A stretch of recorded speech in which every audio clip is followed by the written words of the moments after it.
October 15th, 1969. Corporate attorney Jonathan Maxwell rushed through the crowded streets of Manhattan, his perfectly tailored Armani suit a stark contrast to the sea of long-haired protesters streaming toward Central Park for the largest anti-war demonstration in American history. At 32, Jonathan was a partner at one of Wall Street's most prestigious law firms, representing defense contractors and multinational corporations whose profits had soared during the Vietnam War. His $200,000 annual salary afforded him a penthouse apartment, a house in the Hamptons, and a lifestyle that epitomized American success in the late 1960s. But as Jonathan pushed through the crowd of peace activists, he wasn't thinking about his professional achievements or financial security. He was searching for his secretary, Catherine "Cat" O'Brien, who had called in sick that morning, but whom he had just spotted on the evening news, standing at the front of a massive anti-war rally with a "Stop the War Now" sign held high above her head. What Jonathan discovered that day would shatter every assumption he had made about the quiet, efficient woman who had worked for him for 3 years, and ultimately transform him from a defender of the establishment into one of the most committed revolutionaries of his generation. Jonathan's world was built on hierarchy, competition, and the unquestioned belief that American military power served the cause of global freedom and democracy.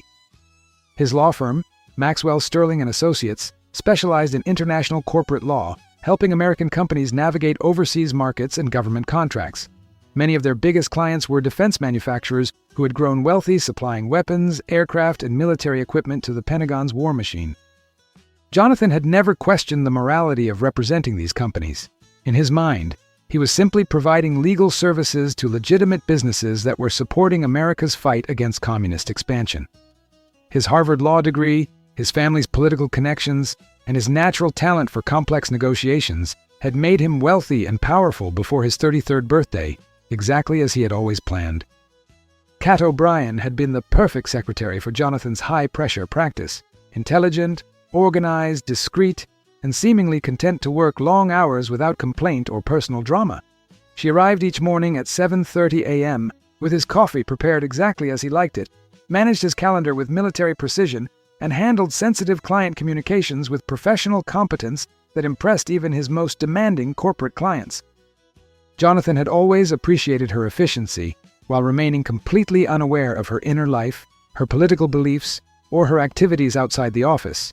To him, Cat was simply a valuable employee who made his professional life run smoothly, an assumption that revealed more about his social blindness than her actual personality or capabilities.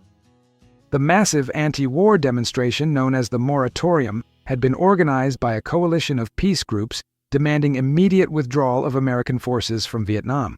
By October 1969, public opinion was turning against the war as casualty reports mounted, and revelations about government deception became impossible to ignore.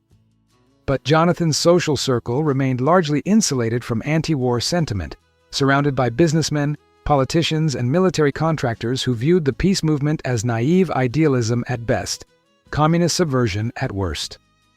When his clients expressed concerns about anti-war protests affecting their government contracts, Jonathan had reassured them that the demonstrations represented only a vocal minority that would be ignored by sensible policymakers who understood America's strategic interests. The shock of seeing Cat on television, transformed from his quiet secretary into a passionate activist leading chants against the war he had been helping to finance, created a cognitive dissonance that Jonathan couldn't ignore.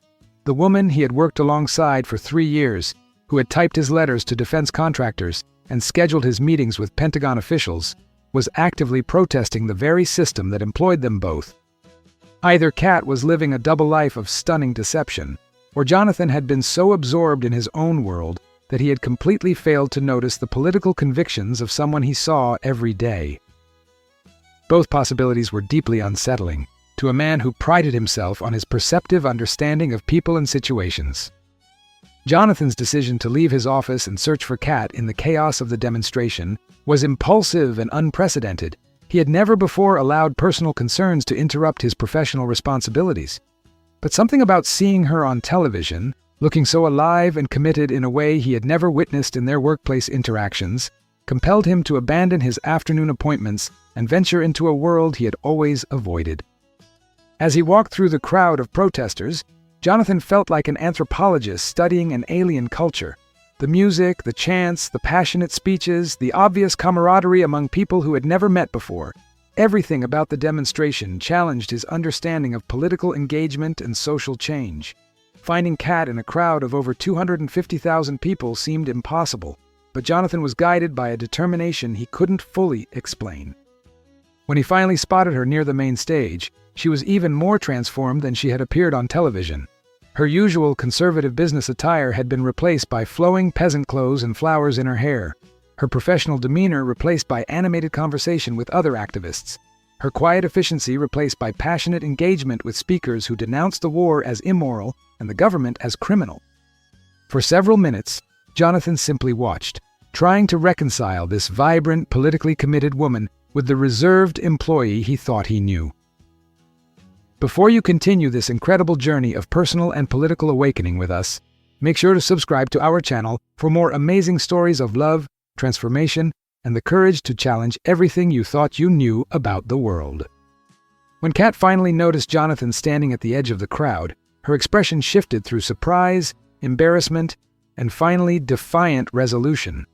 She approached him with the same directness she brought to their professional interactions, but with an energy and confidence he had never seen in the office. "I suppose you're here to fire me," she said, her voice steady despite the obvious tension of the moment.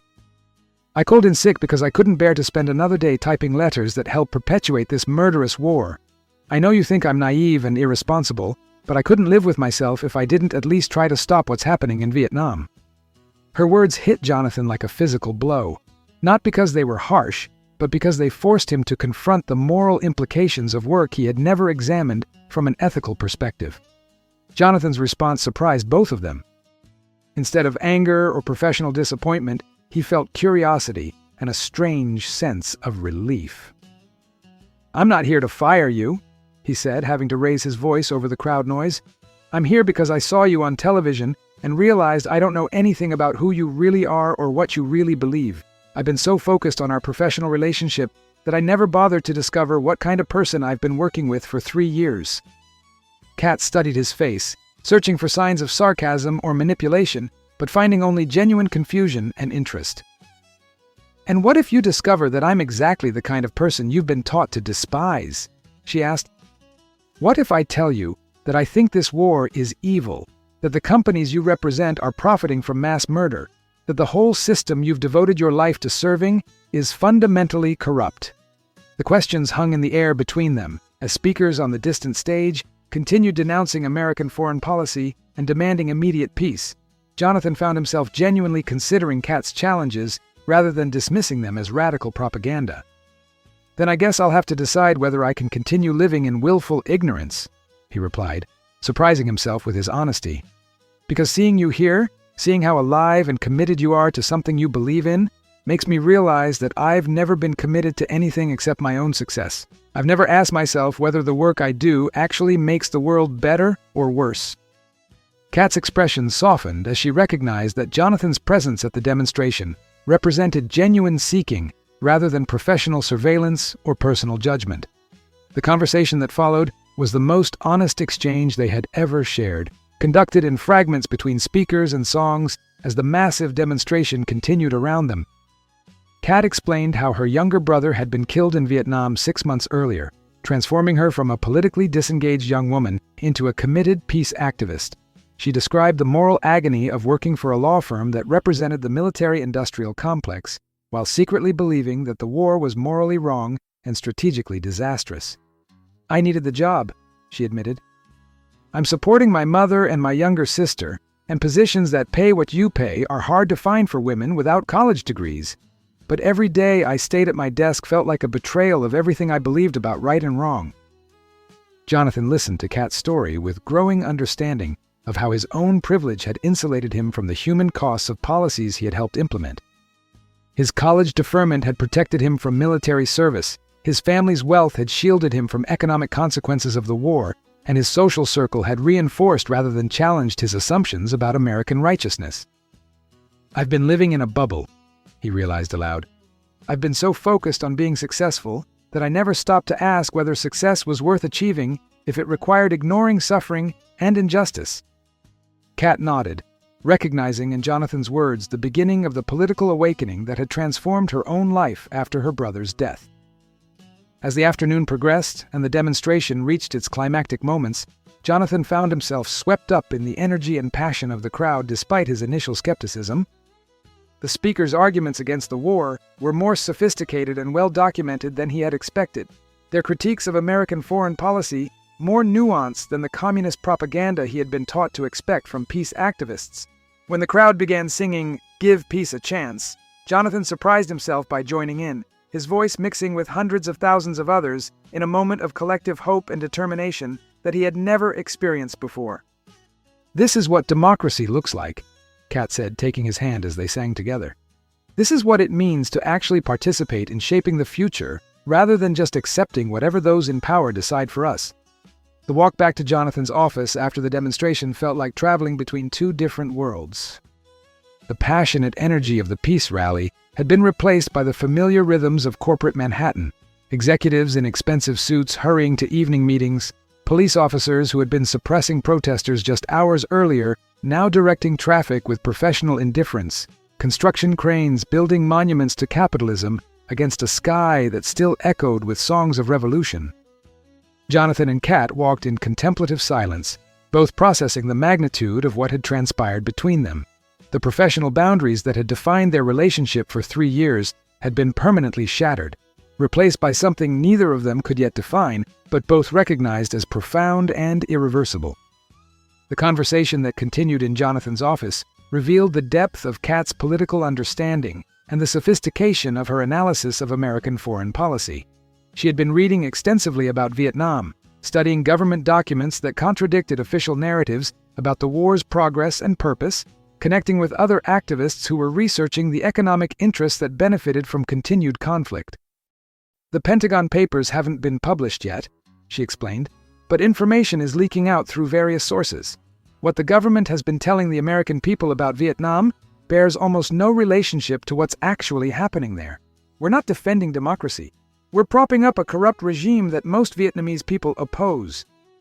Her knowledge and insight challenged Jonathan's assumptions about both the war and the intellectual capacity of the woman he had underestimated for so long. Jonathan's response to Kat's revelations was a mixture of skepticism, curiosity, and growing discomfort with his own ignorance. His legal training had taught him to examine evidence carefully and question official narratives, but he had never applied those skills to American foreign policy, accepting government explanations at face value while focusing his analytical abilities on corporate contracts and international business law. "Show me the evidence," he said, his lawyer's instincts kicking in. "If what you're saying is true, then I need to see the documentation, the sources, the proof that what we've been told is false." Kat's smile was both triumphant and sad as she reached into her purse and pulled out a folder thick with photocopied documents, newspaper clippings, and research materials she had been secretly collecting for months. The evidence that Kat presented over the following hours was devastating to Jonathan's worldview. Government memos acknowledged that the war was unwinnable, but recommended continued fighting to avoid political embarrassment. Military reports detailed atrocities committed by American forces, while public statements denied any wrongdoing. Economic analyses showed how defense contractors were profiting enormously from extended conflict, while soldiers and civilians paid the ultimate price. Most damaging of all were the casualty statistics that revealed the true human cost of policies Jonathan had been helping to implement through his legal work. "These companies I represent," he said, his voice heavy with realization, "they're not just providing equipment for a just war. They're profiting from prolonged carnage that serves no legitimate purpose except maintaining their revenue streams." The personal transformation that Jonathan experienced that evening was both intellectual and emotional. The rational part of his mind was convinced by the evidence Kat presented, but the emotional impact came from recognizing how his own success had been built on willful ignorance of suffering he could have educated himself about if he had chosen to look beyond his privileged bubble. "I've been complicit," he admitted, the weight of responsibility settling over him like a physical burden. "I've been helping to perpetuate a system that treats human lives as acceptable losses in pursuit of profit and political face-saving. I can't continue pretending I don't know what I now know." Kat reached across his desk and took his hand, offering comfort and solidarity, rather than judgment or recrimination. The romantic dimension of their relationship emerged gradually over the following weeks, as professional collaboration evolved into personal intimacy. Jonathan began attending the peace meetings and study groups that Kat had been secretly participating in for months, discovering a community of activists who combined passionate commitment with sophisticated political analysis. Kat, meanwhile, found herself appreciated for her intelligence and insights rather than just her secretarial skills, while also discovering that Jonathan's legal expertise could be valuable to the movement if applied to defending activists and challenging government policies. Their relationship developed against the backdrop of shared political awakening and mutual respect that created deeper intimacy than either had experienced in previous romantic partnerships. Jonathan's growing involvement with the anti-war movement created immediate professional and personal conflicts that forced him to examine every aspect of his previously comfortable existence. His law partners were initially tolerant of what they viewed as a temporary midlife crisis, but their patience eroded as Jonathan began questioning the firm's client base and expressing reservations about representing defense contractors. His wealthy clients, many of whom had become personal friends over the years, were confused and concerned by his sudden interest in peace activism. "I don't understand what's happened to you, Jonathan," complained Harold Morrison, CEO of Morrison Defense Systems and one of the firm's most lucrative clients. "You used to understand that business and politics are separate spheres. Now you're talking like one of those hippie radicals who want to destroy American capitalism." The tension came to a head during a partners' meeting in November 1969, when Jonathan proposed that the firm should stop representing defense contractors and military suppliers as a matter of ethical principle. The proposal was met with stunned silence, followed by explosive anger from his senior partners, who accused him of betraying the firm's interests and abandoning his professional responsibilities. "You've lost your mind," declared William Sterling, the firm's founding partner. "You're talking about giving up millions of dollars in annual revenue because you've been influenced by some secretary with communist sympathies. This is exactly why workplace relationships are dangerous. They compromise professional judgment." The contemptuous reference to Kat as some secretary triggered a protective anger in Jonathan that surprised him with its intensity. Jonathan's defense of Kat and his principles marked the point of no return in his relationship with the firm. "Catherine O'Brien is one of the most intelligent and morally courageous people I've ever known," he replied, his voice steady despite the career-ending implications of what he was saying. "She's taught me more about justice and integrity in the past month than I learned in all my years of legal education. If representing companies that profit from an immoral war is what this firm considers professional responsibility, then I need to find a different profession." The ultimatum was clear. Abandon his peace activism and his relationship with Kat, or leave the firm that had made him wealthy and respected. Jonathan's choice was made easier by the recognition that he could no longer respect himself if he continued to prioritize financial success over moral conviction. The decision to leave Maxwell, Sterling & Associates and establish his own practice devoted to civil rights and anti-war legal defense was both liberating and terrifying. Jonathan's savings and investments provided financial cushion for the transition, but he was abandoning guaranteed income of hundreds of thousands of dollars annually for the uncertain prospects of representing activists, protesters, and conscientious objectors who often couldn't afford to pay legal fees. Kat's decision to leave her secretarial position and join Jonathan's new practice as a paralegal and political organizer represented equal sacrifice and commitment to their shared values. "We're starting over together," she said as they signed the lease on a small office in Greenwich Village, far from the marble and mahogany of Wall Street. "We're choosing love and justice over security and status." The early months of Jonathan's civil rights practice were challenging but deeply fulfilling in ways his corporate work had never been. Instead of negotiating contracts for weapons manufacturers, he was defending draft resistors who faced federal prosecution for refusing to participate in what they considered an immoral war. Instead of helping corporations minimize their tax obligations, he was representing protesters who had been brutally arrested for exercising their First Amendment rights. Instead of working in isolation on abstract legal documents, he was collaborating with communities of activists who were risking their safety and freedom to create positive social change. "This is what I went to law school to do," he told Kat after successfully defending a group of students who had been arrested for occupying their university's ROTC building. "I just got distracted by money and status for the first decade of my career." The relationship between Jonathan and Kat deepened as they discovered how effectively they could work together in service of causes larger than themselves. Kat's political knowledge and grassroots connections complemented Jonathan's legal expertise and professional credibility, creating a partnership that was both romantic and revolutionary. Their small apartment in the village became a gathering place for activists, lawyers, journalists, and organizers who were working to end the war and create a more just society. Evening conversations around their kitchen table often continued past midnight as the group planned legal strategies, organized protests, and debated the most effective approaches to social change. "This is what love looks like," Kat observed during one of these gatherings.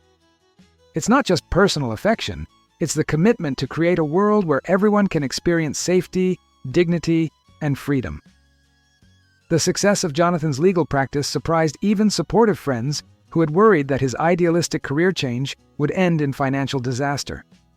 His combination of legal competence and political commitment attracted clients from across the movement, while his background in corporate law proved valuable in understanding and challenging the legal strategies used by government prosecutors and conservative organizations.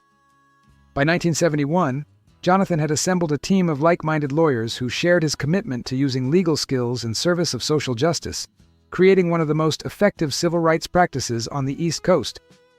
"I'm making less money than I used to," he told a journalist who was writing about lawyers who had abandoned corporate careers for activism, "but I'm making a much greater contribution to human well-being. Success isn't just about personal achievement, it's about whether your work makes the world better or worse." The anti-war movement's evolution throughout the early 1970s provided Jonathan and Kat with countless opportunities to test and refine their commitment to nonviolent social change. As some activists grew frustrated with the slow pace of political progress and began advocating for more militant tactics, Jonathan and Kat remained committed to legal and peaceful approaches to ending the war and transforming American society. Their relationship had become a model for how personal love and political activism could reinforce each other, creating partnerships that were more powerful than the sum of their individual contributions. "We fell in love not just with each other," Kat explained to young activists who sought their advice, "but with the possibility of creating a society based on justice and compassion rather than competition and domination. Our personal relationship is part of our political practice. It's how we demonstrate that a better world is possible." The end of the Vietnam War in 1975 marked both a victory for the anti-war movement and a transition period for activists like Jonathan and Kat, who had devoted years of their lives to ending the conflict. The withdrawal of American forces from Southeast Asia validated their moral opposition to the war, but it also created questions about how to channel their energy and commitment toward other forms of social justice work. Jonathan's legal practice had grown to include cases involving civil rights, environmental protection, labor organizing, and women's liberation, reflecting the movement's evolution from single-issue focus to comprehensive critique of American social and economic systems. "Ending the war was just the beginning," Kat observed as they watched news coverage of the fall of Saigon. "Now we have to address all the other ways that this society fails to live up to its stated values of equality and justice." The transformation of Jonathan's law practice into a broader social justice organization reflected both the changing political landscape and the deepening sophistication of his and Kat's analysis of American problems. They had begun to understand that the same economic and political forces that had prolonged the Vietnam War were also responsible for racial discrimination, environmental destruction, labor exploitation, and gender inequality. Their work expanded to include class action lawsuits against polluting corporations, legal defense for striking workers, and civil rights cases that challenged systemic discrimination in housing, employment, and education. "All of these issues are connected," Jonathan explained to a conference of progressive lawyers. "You can't address one form of injustice while ignoring others, because they all stem from the same fundamental imbalance of power and resources in our society." The romantic relationship between Jonathan and Kat had matured into a partnership that combined deep personal intimacy with shared political commitment and professional collaboration. Their 1974 wedding was held in Central Park, with hundreds of activists, lawyers, and community organizers celebrating not just their personal love, but their contribution to the broader movement for social change. The ceremony was officiated by a minister who had been active in civil rights work, and the vows they exchanged emphasized their commitment to supporting each other's growth while working together to create a more just world. "We're not just promising to love each other," Kat said in her vows. "We're promising to love the world enough to work for its transformation and to support each other in becoming the people that this work requires us to be." The establishment of the Maxwell O'Brien Foundation in 1976 represented the culmination of Jonathan and Kat's evolution from individual activists to institutional builders who could provide sustained support for social justice causes. Using Jonathan's remaining wealth from his corporate law career as seed money, the foundation provided grants to grassroots organizations, legal support for activists facing prosecution, and educational programs that trained new generations of social justice advocates. Kat's role as the foundation's executive director utilized her political knowledge and organizational skills in ways that had far greater impact than her previous work as either a secretary or a paralegal. "We realized that our individual efforts were limited by our personal energy and resources," Jonathan explained to potential donors. "But by creating an institution that could outlast our own involvement, we could multiply our impact and ensure that the work would continue even after we're gone." The success of their foundation work attracted national attention and invitations for Jonathan and Kat to speak at universities, conferences, and political gatherings across the country. Their story of transformation from corporate lawyer and secretary to committed activists resonated with audiences who were struggling with their own questions about career choices, political commitment, and the relationship between personal fulfillment and social responsibility. "The most important thing we learned," Kat would tell college students, "is that you don't have to choose between having a meaningful relationship and doing meaningful work. When your personal life and your political commitments are aligned, they reinforce each other and make both more sustainable."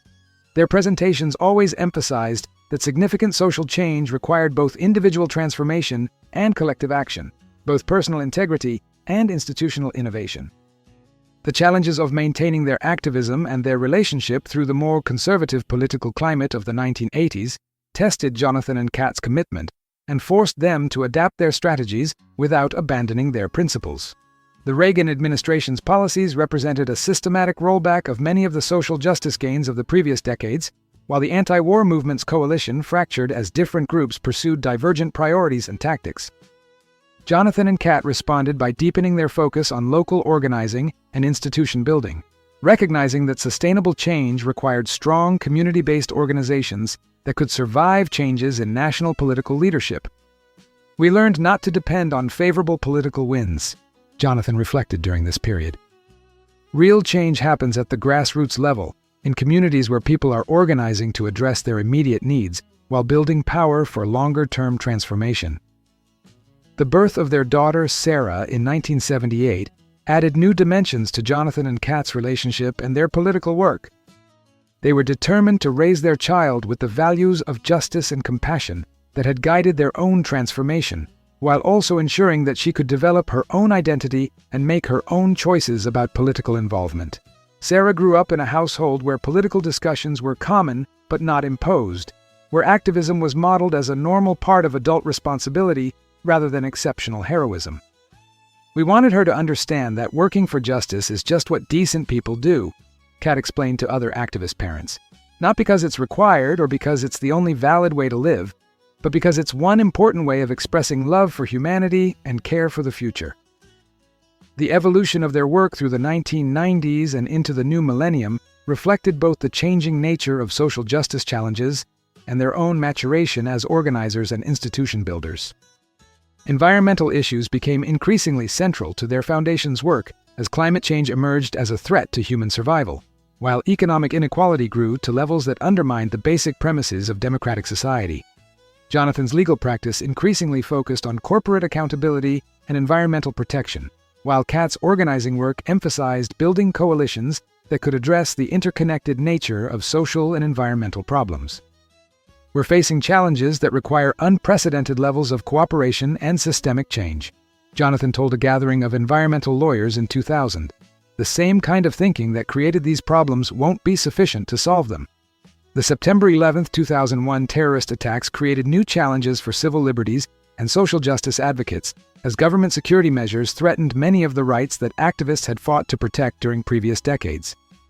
Jonathan and Kat found themselves defending new generations of activists, immigrants, and political dissidents who were targeted by post-9/11 security policies. Their experience during the Vietnam era provided valuable perspective on how fear could be used to justify repressive policies, while their long-term commitment to nonviolent social change offered alternatives to both terrorism and militaristic responses to terrorism. "The terrorists want to destroy our democracy by making us afraid," Kat observed in a speech to civil liberties advocates. "But we're destroying our democracy ourselves by abandoning our values in the name of security. The best response to terrorism is to become more democratic, not less." The recognition that came to Jonathan and Kat in their later years included numerous awards and honors, but perhaps the most meaningful acknowledgement was the knowledge that their work had inspired countless other individuals to make similar transformations in their own lives. The law students, who chose public interest careers instead of corporate law, the business executives who left profitable positions to work for social justice organizations, the secretaries and support staff who discovered their own leadership potential through political involvement, all represented the ripple effects of their example and their direct organizing work. "The revolution we dreamed of in the 60s is still happening," Jonathan told a reunion gathering of anti-war veterans in 2005. "It's just taking a different form than we expected. It's happening one person at a time, one relationship at a time, one community at a time." The Maxwell O'Brien Foundation had by 2010 distributed millions of dollars in grants to social justice organizations, while providing legal defense for thousands of activists and training programs for countless organizers. But Jonathan and Kat's most important legacy was not financial or institutional, but cultural, the demonstration that ordinary people could transform themselves and their society through courage, commitment, and love. Their relationship had proven that romance and revolution could reinforce each other, that personal happiness and political engagement were not competing priorities, but complementary aspects of a fully realized life. "We didn't join the revolution," Kat often said in her later speeches. "We discovered that we were the revolution, that the changes we wanted to see in the world had to begin with changes in ourselves, in our relationships, and in our daily choices about how to live." The Wall Street lawyer who had found his secretary at an anti-war protest and joined the revolution had learned that transformation was not a single dramatic moment, but an ongoing process of choosing love over fear, justice over comfort, and collective well-being over individual advantage.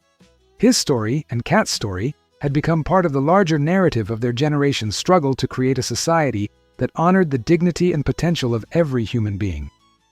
They had proven that it was possible to build meaningful lives and lasting relationships while working for fundamental social change, and that the personal truly was political when people chose to align their daily lives with their deepest values. The revolution they had joined was not about overthrowing governments, but about transforming consciousness, not about seizing power, but about sharing it, not about winning battles, but about building the beloved community that could make battles unnecessary. And in the end, perhaps that was the most important revolution of all.